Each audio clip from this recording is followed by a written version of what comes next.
line. But with all due respect, she has more votes than you, and she has more pledged delegates. She has more pledged delegates than you, and the question is just a simple yes or no. Should the candidate with the most pledged delegates at the end of the process, June 7th, after New Jersey and California, the last contests, should the person with the most pledged delegates be the Democratic nominee? Well, I think if that was the only criteria, then you get rid of all of the superdelegates, which may not be a bad idea. But you do have superdelegates. You got 700 superdelegates. And I am not a great fan of superdelegates, but their job is to take an objective look at reality.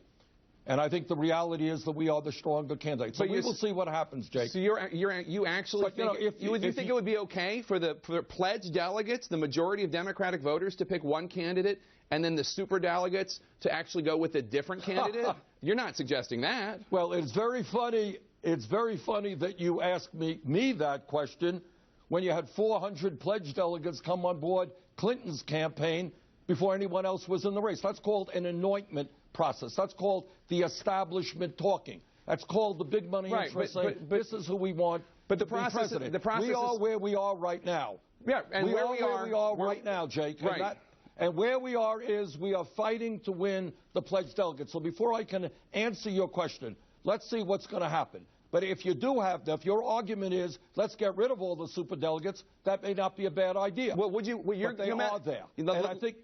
So let's talk about that. Let's pursue that, because no matter what, whether you get the nomination or you don't, you're going to have a seat at the table when it comes to what is in the Democratic Party platform. You're going to have influence on what happens, no matter what, nominee or not. Should the party do away with superdelegates?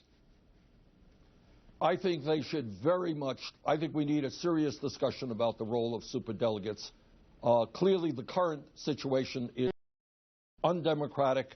It is ill-advised, and it needs to change. To what degree, I would like to see a change. We are talking about that right now. But the status quo clearly is not acceptable to me, and that has got to be changed.